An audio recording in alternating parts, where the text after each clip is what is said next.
Tiga.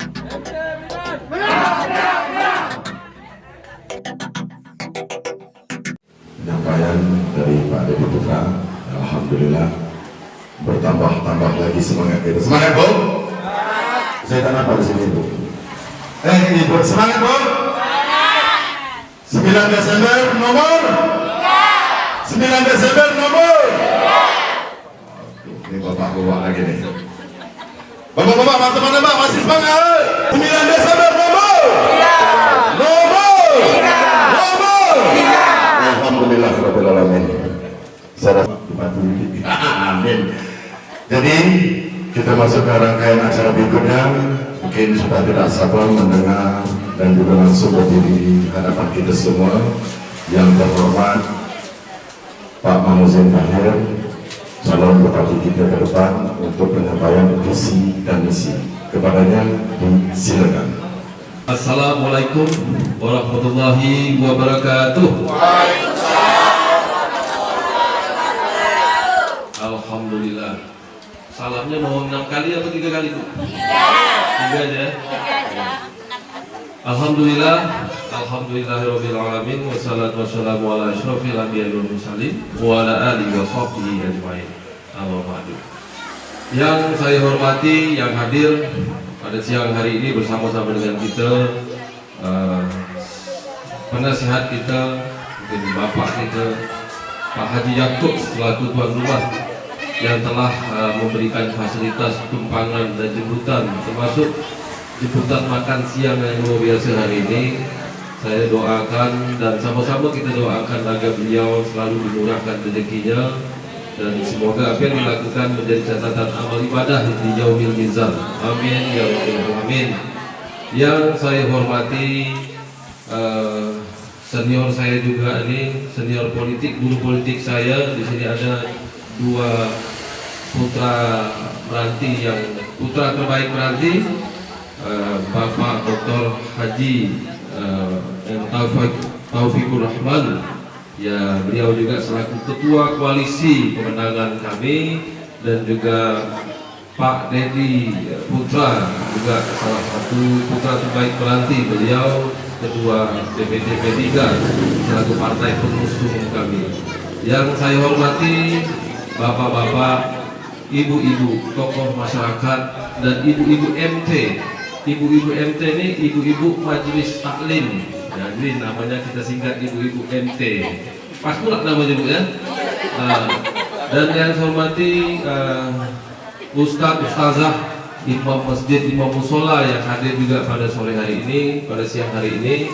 Dan yang saya banggakan panitia penyelenggara pertemuan kita hari ini. Mungkin ini dibilang namanya kampanye, Pak, ya. Saya terus tak terlalu biasa kampanye, Bu. Ini hari ke-6 kampanye. Jadi hari-hari banyak pelajaran baru yang saya dapat. Ternyata kalau kampanye itu harus menyebutkan nomor terakhirnya, tapi saya selalu lupa. Cakap saya lupa nyebut nomor. Terakhir udah saya tutup, assalamualaikum, Bu pinjam mic nomor 3 aja, Pak. Maklum lah, banyak harus kita pelajari. Baik, dan yang saya banggakan sahabat NT Puan 101, baik yang dari koalisi maupun yang independen. Kami banyak sahabat tuh, namanya macam-macam. Ada Puan 101, ada sahabat tani, ada tim menebas, kemudian ada lagi kopi MT, banyak. Jadi semua teman-teman yang ikut berpartisipasi kami bebaskan untuk menyebut namanya apa saja. Yang penting pilihannya nanti nomor 3. Kemudian apapun namanya itu, yang penting kita sama-sama menyebut perubahan. Baik, kita bersyukur kepada Allah atas limpahan rahmat dan nikmat sehingga kita bisa berjumpa semua pada sore hari ini. Salawat dan salam senantiasa kita curahkan juga ke baginda Rasul, dengan sama-sama kita mengucapkan Allahumma sholli ala Muhammad. Assalamualaikum ya Rasul. Baik Bapak Ibu, saya izin memperkenalkan diri dulu. Ini walaupun mungkin calon-calon lain nggak pernah memperkenalkan diri karena sudah terkenal, tapi karena saya yakin tidak banyak masyarakat Meranti mengenal saya, jadi saya harus memperkenalkan diri. Nama saya Mahmuzin. Nah, di situ ada Mahmuzin Nuriman. Nama saya memang Mahmuzin aja. Taher itu nama orang tua saya pakai, nama bapak saya. Nama bapak saya Haji Muhammad Taher. Tapi kalau di kampung kami namanya Aki Bente kalau cucu-cucunya manggil. Kalau pernah dengar mungkin. Kemudian kalau anak saudaranya, anak-anaknya manggil Etam Bente. Dia memang agak hitam sedikit dengan saya ini. Jadi saya ini sebetulnya saya mau kasih tahu jujur, ini jujur juga. Saya ini sebetulnya bukan orang Selat Panjang namanya. Tapi saya orang Lalang Tanjung, desa Lalang Tanjung, Tebing Tinggi Barat. Selat Panjang ini kota. Kami dari desa. Jadi kami tinggal dekat Pokok Getah sana, Lalang Tanjung. Jadi kalau bilang ente bukan orang Selat Panjang memang betul, tapi orang Lalang Tanjung, desa Lalang Tanjung. Kalau sini kan dah kota, ya kan? Kemudian 15 tahun saya di Meranti sampai saya menyelesaikan SMP saya. Saya SMP di SMP 2 Jalan Siak, sekarang jadi SMP 3. Nah, 15 tahun saya di Meranti, 3 tahun saya SMP. Saya pagi-pagi sekolah jam setengah 6 itu dari Lalang naik sepeda sampai ke SMP Jalan Siak ini setiap pagi. Tapi memang banyak alfa waktu itu saya sekolah, karena kalau hujan tak bisa naik sepeda, pecah jalan. Aspal belum sampai waktu itu. Aspal belum sampai ujung Simpang Supra itu aspal. Dulu belum ada.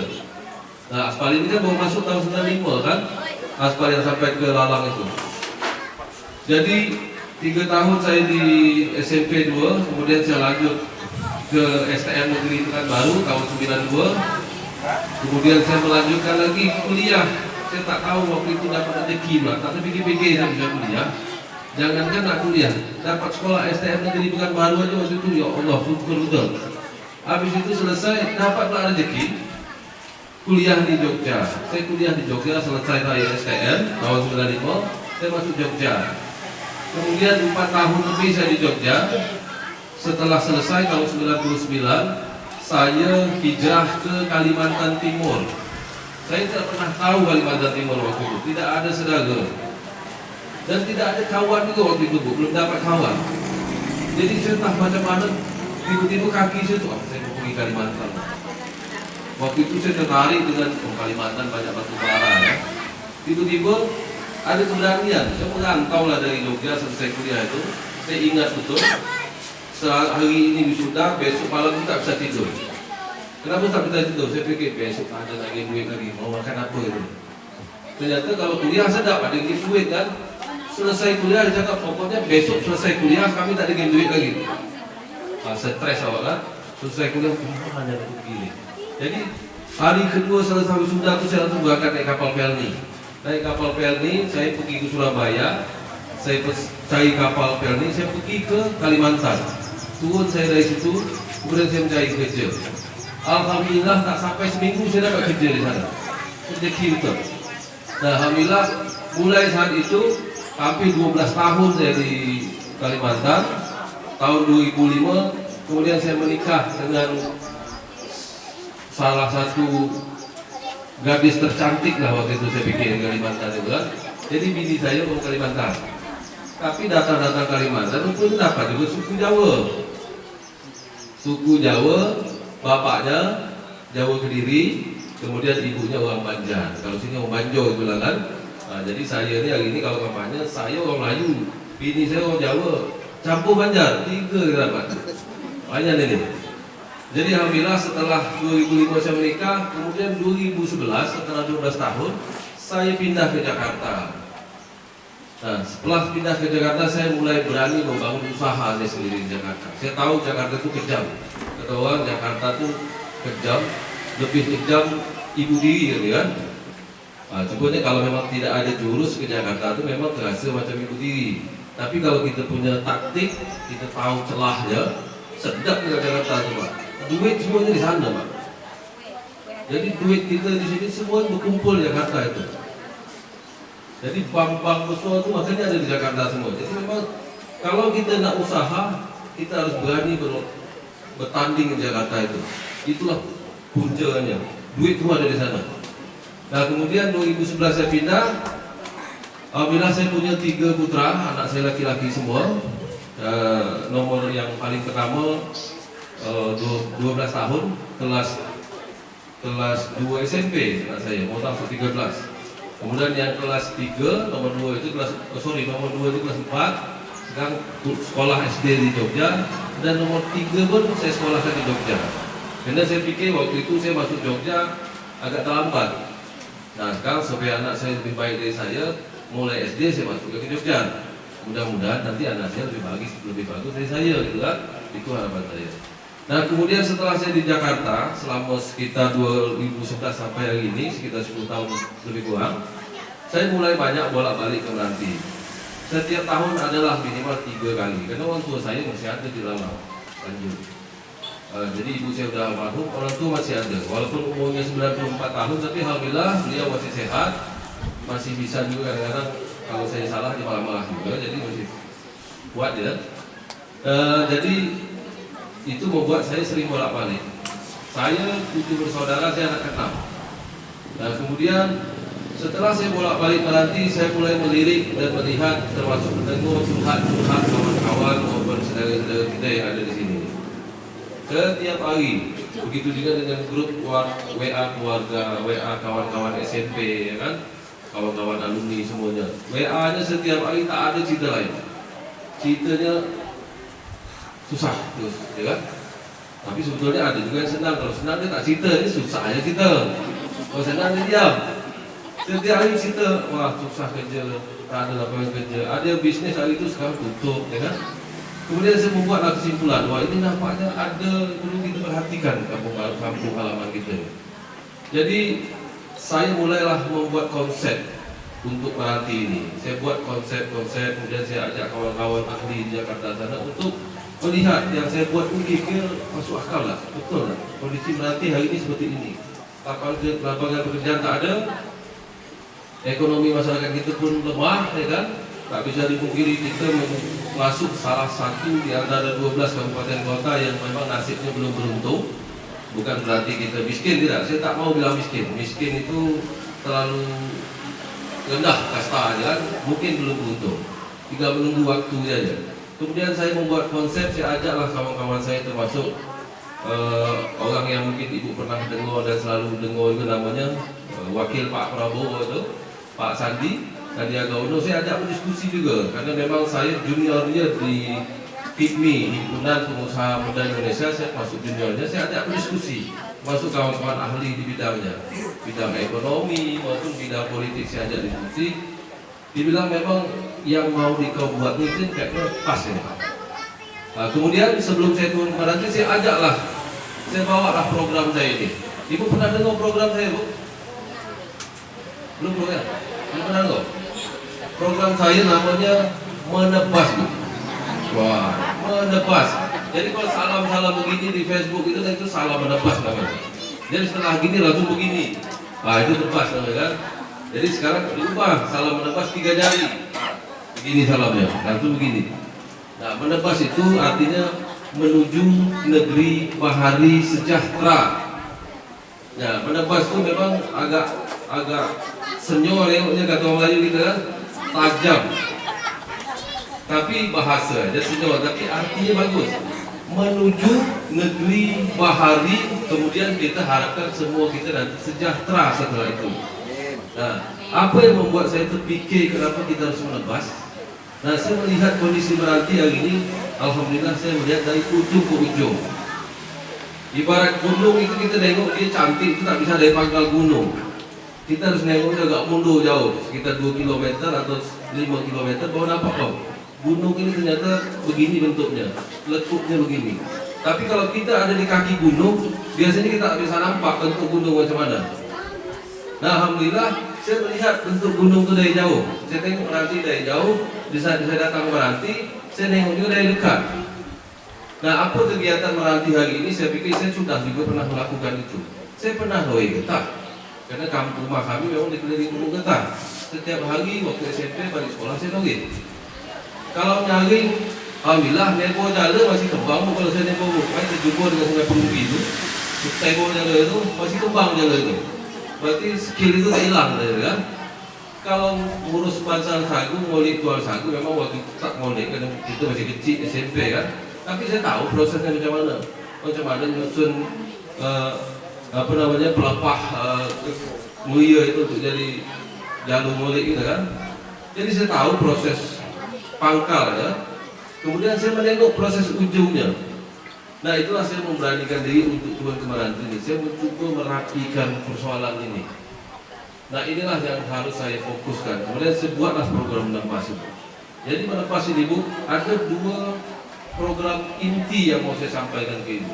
Pertama, saya mau merapikan akses. Jadi dalam program saya itu kedaulatan akses itu adalah hal yang mustahak, hal yang paling penting yang harus kita selesaikan. Apa itu kedaulatan akses? Akses dagang. Saya cerita sedikit. Saya ada punya bangsa sagu kecil. Ini bukan lagak sombong tidak Pak, ini klarifikasi ya kan. Ada bangsa sagu kecil. Saya produksi sagu sekitar 60 ton lah. Saya cuba memang 1 bulan. Saya pernah jual sagu ini pada waktu itu ke salah satu pabrik yang ada di Selat Panjang nih. 60 ton saya produksi sagu basah, saya jual. Kemudian hari pertama produksi bagus, kedua produksi bagus, maksudnya bagus, harganya bagus, sesuai dengan kesepakatan. Yang ketiga kali saya jual dengan orang yang sama, sampai di pintu gudang dia bilang, Pak mohon maaf hari ini sagu turun Rp400. Tapi kalau Bapak mau jual ke kami, oke kami terima. Kalau tak mau, bawa balik lagi sagunya Pak. Jadi saya pikir kita tidak punya kemampuan untuk bernegosiasi. Oke lah kalau gitu, daripada tidak ada duit ke Pulau, sudah jual aja lah. Daripada saya bawa balik, kan bayar sewa kapal lagi kan. Kemudian saya jual sama kawan ini. Kemudian saya buatlah sagu ini dari sagu tepung. Ini pengalaman nyata nih Pak Ibu. Saya buat sagu tepung. Setelah jadi tepung, saya mau jual ke Jakarta waktu itu. Saya dah jual di Jakarta, ada yang mau beli. Kemudian saya produksi, dia bilang, tanggal saya ingat tuh, tanggal 14 kalau Bapak mau kirim, kapal ada Pak. Oke kami produksi, tanggal 14 kami kirim. Tanggal 13 dia bilang, Pak mohon maaf, kapal yang mau Jakarta penuh Pak, tak bisa lagi Bapak kirim sagu. Kalau Bapak mau lagi tunggu kapal seminggu lagi datang. Kadang saya bilang tak ada pilihan kan, saya telepon lah kawan saya, Haris namanya. Haris, sorry, aku tak bisa kirim sagu minggu ini, tapi saya kirim minggu depan. Ya Lazim, tapi kalau minggu depan nanti tak datang sagu di Gaudet, mohon maaf, saya tak jadi bisnis dengan Miko kan? Karena sagu ini saya mau pakai untuk produksi tepung bakso, empet-empet Palembang. Dia mau pakai sagu ini. Ya udah Riz, saya janji minggu depan deh sini, tanggal 21. Tanggal 20 saya telepon lagi kapal, anggota saya telepon, mohon maaf Pak, kapal ini tak singgah sini ya. Saya yakin kalau saya tak anto sagu itu pada tanggal 21 itu berangkat dari Tanjung Balai sana, depan Tanjung Balai itu Tanjung Batu, sebelahnya Alai, di situ pabrik saya. Saya yakin kalau saya tak anto berkecai urusan ini. Aris tak percaya dengan saya lagi, mungkin hubungan saya dengan dia tak bagus. Akhirnya saya sewa kapal kayu, saya bawa dari Tanjung Balai itu, saya bawa ke Perawang, saya muatkan ke kontainer, saya tak peduli berapa-berapanya, dikirim ke Jakarta. Sampai, rugi saya 20 juta. Tapi karena jaga hubungan baik saja, tak masalah rugi. Supaya nanti kalau kita berbisnis berikutnya sedap gitu. Dan Aris itu walaupun agak manyun mukanya, dia masih terima sagu. Dan kemudian itulah kita berdagang di sini, kita tidak punya akses. Saya yakin Bapak Ibu pun punya ide kreatif, ya kan? Entah bisa bikin kerupuk udang juga, entah bikin nugget dari lomek, saya dengar ada, dan macam-macam. Tapi tidak punya kemampuan untuk menjual barang ini ke luar sana, karena tidak punya akses. Begitu juga dengan 9 bahan pokok kita. Akses itu kita yang punya, ada orang-orang tertentu yang punya. Nah ini kedaulatan akses ini harus kita bangun, harus kita rapikan supaya masyarakat Meranti bisa ketemu pembelinya langsung nanti dalam berdagang. Yang punya sagu bisa jual sama pembeli sagunya langsung. Yang punya getah bisa ketemu sama yang siapa pakai getah ke depan nanti. Begitu juga yang punya kelapa bisa ketemu pembeli yang punya kelapa. Hari ini kita berjualan, tapi ada orang di antara kita yang lebih banyak untungnya daripada kita yang punya barang. Contoh Bu, ada sagu tepung kita Bapak Ibu, harganya 1 kilo di Jakarta itu 24.000 di supermarket. 24.000. Kita tahu ternyata, saya ada fotonya, saya kirim fotonya, namanya ada mereknya tak perlu saya sebut. Dia jual 24.000 sekilo. Sedangkan kita jual di sini sagu tepung itu paling banyak 5.000 sekilo. Ada pihak lain, mungkin dia tidak ngerti itu batang sagu bentuknya macam mana. Dia tidak ngerti macam mana proses ngulik tual itu. Jadi dia mungkin tak pernah juga turun ke Meranti, tapi dia ngambil untung lebih banyak dari kita yang punya barang ini. Nah ini harus kita selesaikan, kita harus bereskan supaya macam mana ke depan nanti hasil bumi kita yang kita hasilkan ini nilainya untuk kita, bukan kita berikan ke orang kita tidak kenal, malah kita tidak tahu dibawa ke mana. Nah ini harus kita rapikan. Mumpung saya melihat proses ujungnya di mana, pangkalnya kita tahu, tengah-tengahnya di mana nih, kita rapikan barang ini supaya nanti ekonomi kita meningkat. Hari ini kalau kita punya getah misalnya, punya kebun getah, punya satu jalur atau satu jalur kebun getah dapat 1 juta. Kalau kita mau cari duit 2 juta, logikanya kita harus nambah 1 jalur lagi kan gitu Pak. Tapi macam mana yang 1 jalur ini nanti kita kelola supaya nilainya naik, sehingga kita dapat 2 juta 1 jalur ini. Ini yang harus kita bereskan. Nah begitu juga dengan getah. Getah hari ini pindah dari kolam 1 ojol gitu nih, pindah ke kolam yang lain, begitu juga. Nah kenapa saya cinta getah, karet dan yang lain-lain hari ini mungkin tidak banyak dari kita sebagai pelakunya, tapi saya yakin ekonomi Meranti digerakkan oleh 3 ini. 3 ini adalah menggerakkan ekonomi Meranti selain dari anggaran APBD. Nah seandainya petani getah tadi yang ada di tebing tinggi barat atau di seluruh sana nilainya tinggi, kita yang berjualan di kota ini berarti kita laris jualan kita, ekonominya naik, orang berbelanja. Hari ini kalau kita pergi ke pasar, kemarin saya pergi ke pasar pagi, saya tanya Pak, kenapa sepi pasar ini Pak? Ini biasanya kalau jam musim PKH keluar, banyak orang belanja nih. Betul kan Bu ya? Iya Pak. Jadi itu ternyata sumber keuangan ekonomi kita diputar sama bantuan sosial itu. Kedua, kalau ada anggaran dari APBD mulai turun ya kan, untuk proyek-proyek baru mulai ada putaran ekonomi. Nah inilah yang membuat saya tertarik untuk menata ekonomi Meranti ini. Saya punya sedikit ilmu, saya punya sedikit pengalaman, saya mau infakkan ini ke masyarakat Meranti, mesti perbaiki. Nah untuk itu kita tak bisa, kita tetap bersyukur hari ini Meranti masih dalam kondisi sebuah kabupaten yang aman, tidak ada kisruh, satu sama lain masih rukun. Ini modal besar untuk kita nanti membangun Meranti, modal besar untuk kita membawa investor masuk. Nah macam mana membawa investor masuk? Karena saya juga pedagang, mungkin kalau bilang pengusaha, saya pengusaha kecil di sana, saya tahu apa yang dihendak sama investor ini untuk masuk. Apa yang membuat dia itu mau masuk ke kampung itu saya tahu, karena kacamata kami sama. Kacamata kami sama, menengok potensi dan menengok peluang, termasuk apa yang membuat mereka itu mau masuk ke tempat itu.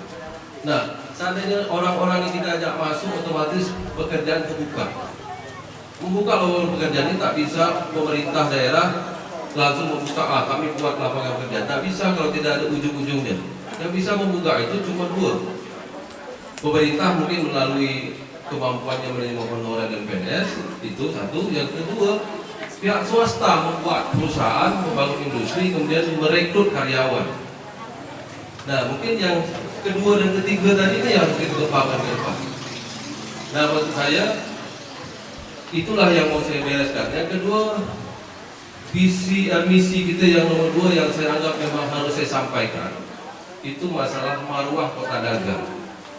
Maruah kota dagang itu hari ini kita berdagang itu harus kita yang mengontrol nilai barang kita. Jangan seperti sagu tadi, kita yang punya barang, tapi ada pihak lain yang lebih banyak mengambil keuntungan. Kita mau tebas ini ke depan nanti. Kita mau hilangkan proses ini. Saya yakin kalau seandainya perubahan ini harus kita lakukan, mengorbankan 1 orang atau 3 orang, kemudian menguntungkan puluhan ribu orang, saya pikir kita ikhlas mengorbankan yang 3 orang tadi. Nah ini harus kita ciptakan Bapak Ibu. Nah untuk itu saya pikir mengenai anggaran APBD kita ini, saya pikir ini memang perlu kita syukuri. Tapi saya yakin, saya punya keyakinan dengan ketinggalan Meranti yang hari ini cukup jauh dibanding kabupaten lain untuk membangun sebuah kabupaten ini, untuk mengejar ketinggalan, kita mengandalkan anggaran belanja daerah kita ini sangat berguna. Kalau mungkin orang berjalan berlari, itu mungkin ngensun. Nah, inilah menjadi PR kita Bapak Ibu. Dan saya berani tampil di sini karena saya punya program. Saya berani tampil di sini, saya punya visi dan misi yang memang sudah kami kaji. Jadi kalau nanti kami diizinkan duduk, kami melaksanakan itu tidak ngagak-ngagak lagi. Ini nomor 1 kami kerjakan, nomor 2-nya ini, nomor 3 ini, nomor 4 ini, nomor 5 ini, selesai. Jika perlu nanti Bapak Ibu tonton sama-sama apa yang saya sampaikan nanti. Sama-sama kita jaga, kita kawal. Saya pikir hari ini sudah saatnya masyarakat mengerti secara terperinci kemana kabupaten ini atau kampung kita ini mau dibawa. Ibu berhak bertanya. Kalau ada yang kurang jelas, tanya lagi. Jika perlu minta dijabarkan. Kalau memang ada buka lapangan pekerjaan, kalau saya bilang tadi, macam mana rumusnya? Ibu harus tahu. Ini hak kita semua kan. Kita tak bisa lagi kampanye jual gambo bagus, jalan mulus, cuma ada gedung tinggi macam-macam. Memang kita suka tengoknya, tapi kan kita harus tahu macam mana asal usul orang itu. Kalau kita kejual terus, kalau memang tak bisa jawab, berarti ada tak beres nih visi-misinya kan. Saya pun siap kalau seandainya ibu nak bertanya secara detail, ibu nanti ada waktu yang pas, macam mana nih untuk menyelesaikan persoalan yang saya bilang tadi kan, macam mana mengeksekusinya. Saya siap menjawab itu. Dan kedua, pola dagang kita tadi saya bilang, hari ini kita bergantung dengan daratan, dengan orang daratan untuk mengangkut konsumsi bahan makanan kita ini sekarang banyak datang dari darat. Kemarin Bapak Ibu saya pergi ke Pasar Pagi, saya bertanya sama pedagang. Ada yang pedagang buncis itu. Saya tanya, Pak, buncis ini kenapa lesot kan sudah kan? Sudah seminggu, udah 2 minggu tak ada beli. Berapa sekilo? Sekilo 12.000. Mahal di Jawa, mungkin 30.000 tak salah. Ya Pak, di Padang kami beli 6.000. Di Padang 6.000, bawa ke sini harga 12.000. Ongkos angkut kami 100%. Sampai ke tempat kita. Dan itu kita beli. Karena kita nak makan buncis, tak mungkin kita tanam. Pasti kita beli. Nah, ini kondisinya harusnya daerah kita ini menjadi pusat perdagangan. Harusnya orang dari Pekanbaru datang ke sini mencari barang murah. Orang Bengkalis bisa datang ke sini. Karena kalau akses tadi sudah saya buka, sudah kita buka, kita bayangkan barang-barang dari Jakarta, dari Tanah Abang, dari WTC, ibu sekolahnya kan, dari Tamrin City, dari Bandung, masuk ke tempat kita. Harganya jauh di bawah yang dijual di Pekanbaru. Bisa tak Bapak Ibu? Sangat bisa. Saya jamin sangat bisa. Jadi nanti itu sudah terjadi, orang-orang datang ke tempat kita hidupkan lagi kampung kita ini sebagai kota dagang yang dulu pernah disebut-sebut orang. Ini bisa hidup lagi. Bisa itu terjadi, orang Bengkalis datang ke sini. Kita jualan mungkin yang di pasok-pasok, tidak jual selai lagi baju, jual pakai grosir sudah. Jadi kita pusat yang murah di sini. Kenapa bisa murah? Karena kita depan laut posisi gitu. Orang Surabaya, Bapak Ibu, sama orang Jakarta, dia ngirim sembakonya itu, walaupun di sana connect atau nyambung tol dari Jakarta sampai Surabaya itu nyambung, dia tidak pakai mobil ngirim sembakonya, dia pakai laut. Kita hari ini begitu jauhnya jarak kita dengan Jakarta, kita masih pakai mobil bawa barang-barang itu. Itu membuat biayanya terlalu tinggi. Dan itu membuat kenapa upah buruh bangunan di tempat kita ini terlalu rendah. Karena orang itu harus membayar beban biaya angkut yang terlalu tinggi, sehingga ditekanlah tenaga kerja kita. Seandainya kita bisa tekan biaya angkut sama kos itu murah, otomatis ada ruang kan, itu harusnya bisa buat gaji bayar buruh itu lebih tinggi nilainya. Nah itu dia berkait semua nih, dia berkait semua. Nah itulah tujuan saya datang ke Meranti ini. Saya punya program, menepas ini. Jadi saya berharap Bapak Ibu bisa sedikit cukup sedikit pertimbangan.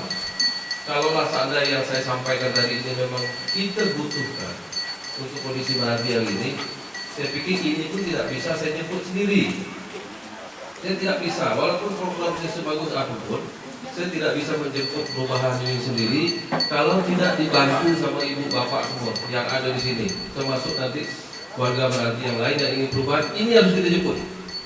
Dia tidak akan datang sendiri. Saya pun tidak akan bisa. Saya dengan Pak Taufik, semua partai Gerindra, P3 pun tak bisa. Untuk menjemput itulah saya mengajak Bapak Ibu, ayo kita jemput perubahan ini. Ini penting, Pak.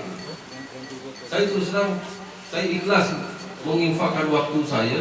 Hari ini saya sebetulnya sedang sedap-sedapnya bisnis di Jakarta. Umur saya 44, alhamdulillah masih diberi kesehatan ya. Saya lagi senang-senangnya bisnis sebetulnya. Tapi saya melihat ada peluang untuk nanti bisa bangun. Karena ada peluang pula pilkada pula hari ini, saya ikut. Kalau tidak saya harus nunggu 5 tahun lagi. 5 tahun lagi belum tentu saya mau ikut. Karena mungkin saya sibuk urus yang lain, mungkin anak saya besar kan. Jadi waktu yang pas ini saya ikut, walaupun agak telat sedikit saya masuk, tapi saya pikir kalau memang perubahan ini mau dijemput, ini waktunya. Saya siap mengorbankan waktu dan tenaga saya. Ayo sama-sama kita jemput perubahan ini. Kalau seandainya kita tidak bisa menikmati hari ini atau 1-2 tahun, minimal anak kita bisa menikmati ini. Sarjana hari ini setiap tahun tumbuh, lulus, pekerjaan tak ada. Saya kemarin ketemu di Jogja, saya kebetulan sebagai pembina adik-adik mahasiswa. Ada kemarin 30 orang adik-adik mahasiswa kita dapat UGM itu, dapat kuliah UGM itu gratis dari pemerintah, beasiswa. Saya tanya, ternyata ada 2-3 orang yang kerja di Malaysia, tamat UGM kerja di Malaysia jadi TKI. Sedih saya tengok, masuk UGM itu susah. Ngantri berpuluh-ribu orang masuk UGM, kita masuk, lulus, selesai balik kampung, tak ada pekerjaan, pergi ke Malaysia, Mas. Jadi TKI pakai paspor 25 hari. Ini kondisi yang sangat, bukan anak ini tak mampu kerja, dia pandai, tapi tidak ada peluang. Peluang tak dibuka. Nah, untuk itu saya mengajak jangan sampai anak-anak kita juga menerima hal yang sama ya. Kita harus bangkit dari kondisi ini. Saya yakin kita bisa. Untuk itu saya mengajak Bapak Ibu semua kemana Pak? Nanti tanggal 9 menebas. Menebas. Berapa nomornya Pak? Nomor 3 nomor menebas. Ya, mungkin bolehlah kita sebut dia sedikit ya. Saya bilang nanti MT Beriman jawabnya apa? MT Beriman. MT Beriman. Tak sedap pula sebut diri sendiri itu kan saya. Tapi tak apa pula. Itu begitu punya kampanye itu. Hah? Ada apa yang bisa mengantarkan kita beriman? Baiklah Bapak Ibu, jadi itu yang bisa saya sampaikan. Walaupun singkat, saya pikir Bapak Ibu sudah punya sedikit pandangan. Kalau saya diamanahkan jadi bupati, kemana mau saya bawa penanti ini Bapak sudah punya pandangan kan? Artinya memang perubahan itu tetap ada. Karena ganti bupati, siapapun itu tetap berubah. Karena bupati yang lain namanya ini, bupati sekarang namanya ini, tetap berubah. Tapi perubahannya kemana? Ya kan? Ibu lah yang berhak menentukan perubahannya kemana. Nah, jadi itu yang mau saya sampaikan tadi. Saya memang lebih fokus mau ngurus persoalan turut kita dulu, saya urus. Nanti masalah politik saya ada gurunya, ada Pak Taufik, ada Pak Dedi yang lebih paham di politik. Sosial budaya ada ahlinya. Izinkan saya mengurus masalah ekonomi. Biar nanti kita berjalan semua seimbang. Begitu Pak ya. Nah mungkin itu bisa saya sampaikan. Barangkali ada bahasa saya kurang dipahami, bisa dipahami, atau mungkin lisan saya kurang berkenan di telinga Bapak Ibu. Saya mohon maaf. Sebelum saya akhiri, izinkan saya menitip sebuah pantun ya. Ini pantun ini memang saya tulis beberapa hari lalu karena setiap ada ceramah, ada kampanye ini yang lain berpantun, saya tidak. Selat panjang kota sagu menjadi andalan pangan dunia. Kalau kita semua ingin kampung kita maju, mari sama-sama kita menuju negeri bahari sejahtera. Barang itu sudah di depan mata Bapak Ibu. Barang ini sudah di depan mata, tinggal kita jemput. Dan Bapak Ibu harus yakin dengan pemimpin berikutnya. Siapapun itu Bapak pilih, Bapak Ibu harus yakin, karena di saat Bapak Ibu menentukan pilihan, Bapak sudah memberikan amanah ke dia, kemana pun mau dibawa, itu kita harus tunggu 5 tahun lagi baru bisa kita ganti. Jadi hari ini kalau memang ada, nanti paling begitu lagi. Tak selesai urusan. Hari ini Bapak Ibu harus yakin kemana meranti ini mau kita bawa ke depan. Untuk itu mungkin saya tidak bisa berpanjang lebar karena sebetulnya banyak visi misi mau saya sampaikan lagi karena waktu kita kurang banyak. Barangkali nanti kalau kita ada waktu ketemu di mana-mana bisa lagi kita diskusi. Ada 9 visi kita, tapi itu yang padat tadi saya sampaikan. Pola dagang sama akses dagang kita harus diperbaiki supaya komoditi pertanian kita itu kita yang punya, bukan orang yang tidak kita kenal itu. Kita harus menaikkan ekonomi kita dari apa yang kita ada sekarang ini. Nah, mungkin itu saya sampaikan. Akhirul kalam. Assalamualaikum warahmatullahi wabarakatuh.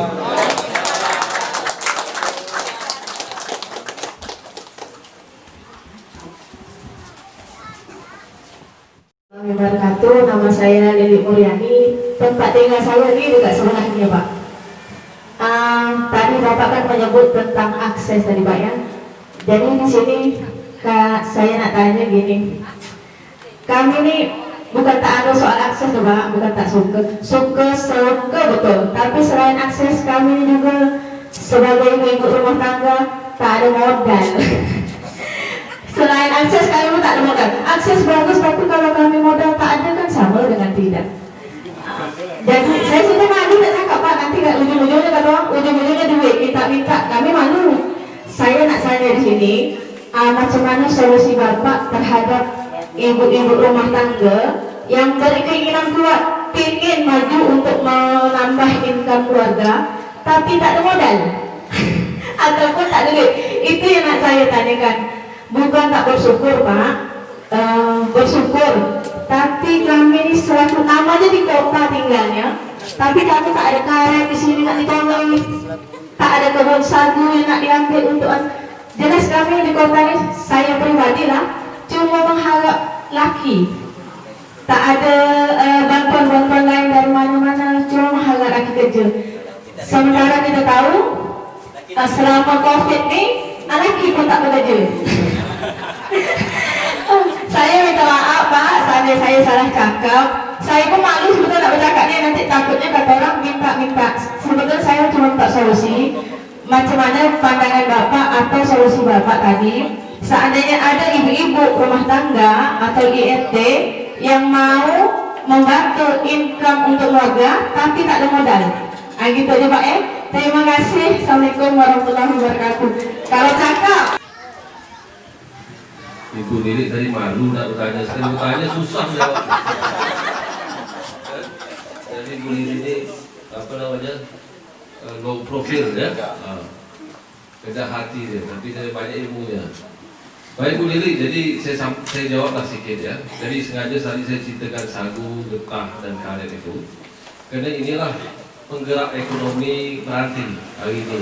Jadi kalau kita yang di sana tadi bisa meningkatkan hasilnya, ini punya banyak income dapat dari sagu, otomatis dia kan belanja ke pasar, ya kan? Artinya tidak mungkin semua kita pula loris kita, nanti saya tidak jualan.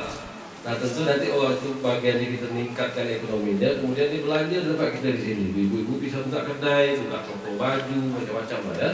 Jadi itu nanti harapan kita ke depan, karena ada yang berjualan, ada yang membeli gitu kan. Kemudian masalah yang tadi itu saya yakin kalau akses itu sudah dibuka, barang yang murah, kalau kita berdagang ada untung, saya pikir tidak ada sulitnya untuk kita membantu kalau bisnis itu berjalan. Cuma masalahnya kalau kita membantu, kita takut bisnis itu rugi. Barang yang kita bantu nanti tidak dapat, balik ibu pun nanti merasa terbeban ya kan. Jadi memang salah satu program yang kami buat itu ada namanya rumah dagang. Nah, rumah dagang ini semacam satu lembaga yang khusus untuk membina masyarakat kita untuk berdagang. Jadi kalau ibu punya nanti hasil produksi kerajinan tangan atau macam-macam, tak usah bingung kemana nak dijual, tak usah bingung nanti berapa nak dijual, nanti ada pembinaan. Rumah dagang ini akan kita bangun di setiap kota-kota besar yang bisa menyerap hasil produksi ini. Rumah dagang itu nanti dikelola sama anak-anak Meranti. saya akan kirim anak-anak Meranti, saya training untuk pergi ke rumah dagang itu, bantu saudara-saudara kita di Meranti untuk menjual produknya. Rumah dagang ini itu nanti membantu kalau ada mau expo atau mau pameran, ibu punya tiko anyaman bagus, ya kan? Punya kerajinan tangan bagus dari tiko pandan macam-macam. Nanti kita bantu rapikan, nanti kita jual di mana ada expo terhadap untuk bahan-bahan seperti ini akan diurus sama rumah dagang. Jadi setelah itu berjalan, saya pikir semuanya bisa selesai urusannya. Yang kedua, di rumah dagang itu kita menyajikan peluang usaha baru. Banyak adik-adik kita mungkin punya modal 5 juta, 10 juta, tapi tak tahu mau usaha apa. Rumah dagang itu kita buat, kita sajikan beratus 30 sebanyak-banyak mungkinnya peluang usaha. Kita buat analisa usaha ini resikonya, ini untungnya, dan ini skill yang harus dipenuhi. Nanti kita buat seperti itu Bapak Ibu. Nah, mengenai modal tadi, saya pikir ini memang salah satu tanggung jawab pemerintah juga ya. Dan pemerintah tentu akan bekerjasama dengan lembaga-lembaga, baik koperasi maupun BUMDes. Inilah akan kita pakai nanti. Kita ajak BUMDes untuk membantu masyarakat, kasih dia modal pun tidak masalah, tapi yang penting nanti bagi sedikit untung buat BUMDes, ya kan? Nah kemudian pemerintah juga harus menjamin bahwa yang dibuat sama ibu-ibu ini bisa untung. Tidak lagi macam saya game sagu tadi, game rugi 20 juta. Nah kita tak mau ini terjadi. Kecil besar nanti kita akan urus. Nah sehingga semuanya ada. Sekarang ada BUMDes, kita pun bingung nak buat usaha, pun kita tahu, ya kan?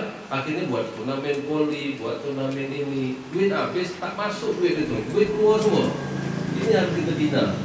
Nah kalau ini bisa tepat sasaran, ini bisa hidup semuanya. Ekonomi kecil itu bisa dibangunkan, ya kan?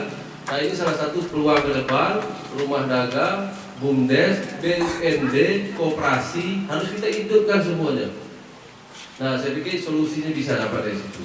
Yang penting asalkan serius, asal serius menjalankan usaha itu, asal serius tekun, insya Allah jadi Bapak itu. Nah tentu ada pembinaan, ya kan? Itulah tugasnya kami nanti kalau duduk di sana. Karena kacamata saya, kacamata pedagang, saya tahu nanti apa yang harus kita buat, apa membuat kalau dagangan kita laku, apa resiko terhadap pekerjaan bisnis itu, nanti kita sama-sama kaji.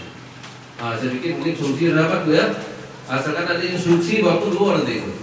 BUMDes bantu, ini ada potensi-potensi bisa dikembangkan dari desa, tolong dibantu sedikit. Nanti bagaimana bertanggung jawabannya kami saksikan, tentu nanti prosesnya sesuai dengan aturan yang berlaku. BUMDes pun kadang-kadang bingung, ada duit, mau dibuat apa duit ini? Akhirnya duit itu tak jadi duit lagi, nunggu lagi, kan?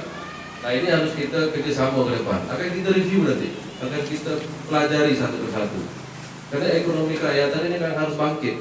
Untuk membangkitkan ekonomi kita semua ini tidak menutup, tidak bisa ini kita pungkiri, harus tumbuh dari ekonomi kerakyatan. Hari ini apa lagi? Nah mungkin itu Bu Lili ya, kita sampaikan. Bisa dipahami Bu? Insya Allah. Alhamdulillah ya. Baik. Terima kasih Bu Lili.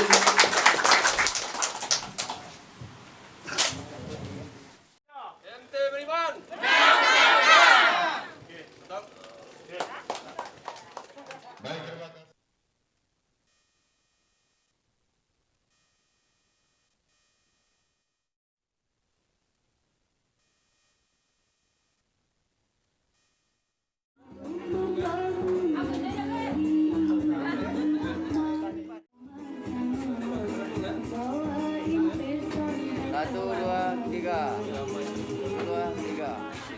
MT Beriman. Menang, menang, menang. MT Beriman. Tiga. MT Beriman. Menang, menang, menang.